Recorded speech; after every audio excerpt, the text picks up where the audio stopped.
अस्सलाम वालेकुम। उम्मीद करता हूँ कि आप लोग खैरियत से होंगे। आज आपसे जीसीएमएस नोट्स कई लॉजिक्स एनालाइज करेंगे। इसमें क्लाइंट ने अपनी रिफ्यूज़ल शेयर की थी और इनकी जीसीएमएस नोट्स में प्रॉपर डिटेल थी कि किन बेसिस पे इनकी रिफ्यूज़ल आई है। तो उन्हें आइडिया नहीं था कि जीसीएमएस नोट्स उन्होंने ऑर्डर तो कर लिए थे, बट जब हमने उसको प्रॉपर एनालाइज किया तो जो उसमें रिफ्यूज़ल के ग्राउंड्स मिले हैं वो आपके सामने भी शेयर करते हैं और आपको भी जीसीएमएस निकलवा के रीड करना भी आ जाए बेसिकली। तो एप्लीकेंट का प्रोफाइल का जो रिव्यू है वो आपको दे रहे हैं। पर्सनल इन्फॉर्मेशन तो हमने ऑलरेडी इनकी हाइड कर दी है। इन्होंने टीआरवी टूरिस्ट वीज़ा फाइल किया था और इनके ऑफिस की लोकेशन अबू धाबी थी और इसके अलावा 4 जुलाई को फाइल किया था और डिसीजन आया था 23 जुलाई 2025 को। एलिजिबिलिटी फेल हो गई थी, क्रिमिनलिटी पास थी और इन्फो शेयरिंग ये मेन टॉपिक है। इन्फो शेयरिंग की बेस पे इनके वीज़ा की रिफ्यूज़ल आई है। तो इन्फॉर्मेशन शेयरिंग की थी कनाडा ने यूएसए से, ऑस्ट्रेलिया से और न्यूजीलैंड से। और जो सिस्टम यूज़ किया गया था शनोक 1.5 यूज़ किया गया था। और इसमें ऑफिसर के जो की नोट्स हैं वो भी आप देख सकते हैं कि ऑफिसर ने डिसीजन नोट्स क्या दिए थे जीसीएमएस नोट्स में।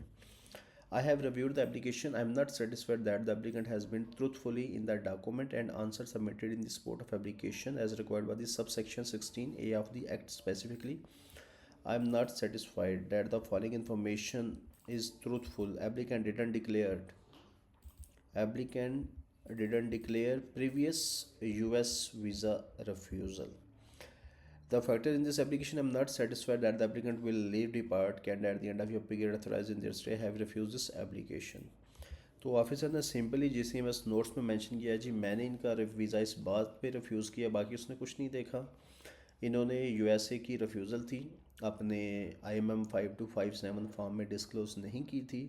तो जब इनकी एप्लीकेशन सबमिशन हुई है, आईआरसीसी वालों ने इंफॉर्मेशन शेयरिंग की है 5 कंट्री के साथ, तो यूएसए से इनकी रिफ्यूज़ल निकल के सामने आई है, जिसकी बेस पे ऑफिसर ने इन्हें सेशन 16A के थ्रू ट्रुथफुल आंसर के सेशन में रिफ्यूज़ कर दिया है। अभी इसका जो फैक्टर है वो भी आप देख सकते हैं, लॉजिक भी एक्सप्लेन करता हूँ। ट्रुथफुल A16A को रिफ्यूज़ल रीजन था, ऑब्जर्वेशन थी, applicant answer no to statutory question to be but info sharing confirmed past visa refusal likely from USA, Australia और न्यूजीलैंड से उन्होंने चेक किया था, बट एलिजिबिलिटी इनकी फेल थी।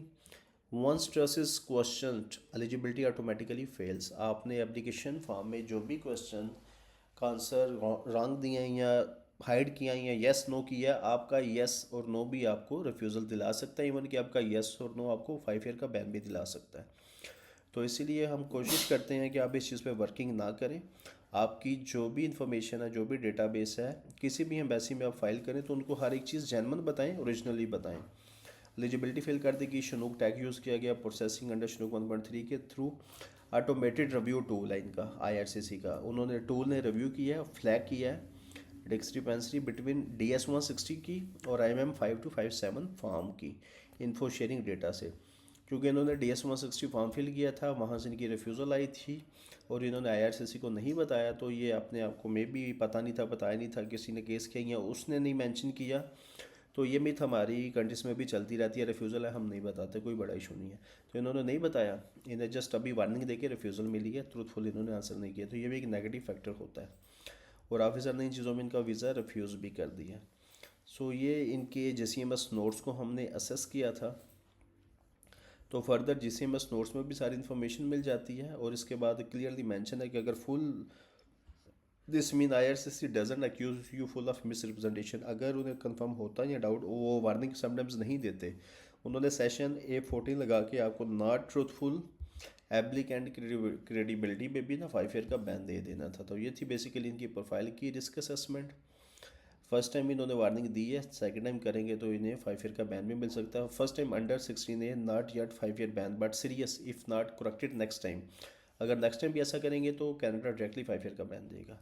तो सिस्टम रिकॉर्ड ट्रेस करता है, इंफॉर्मेशन शेयरिंग करता है, तो अभी टेक्नोलॉजी काफ़ी अपडेटेड है और काफ़ी अच्छे सॉफ्टवेयर भी यूज़ किए जाते हैं आपकी इन्फॉर्मेशन को वेरीफाई करने के लिए।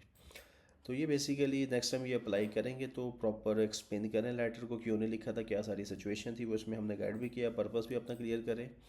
और अभी रिप्लाई का जो टाइम पीरियड है वो प्रोफाइल असेसमेंट करवाने के बाद ये फाइल कर सकते हैं।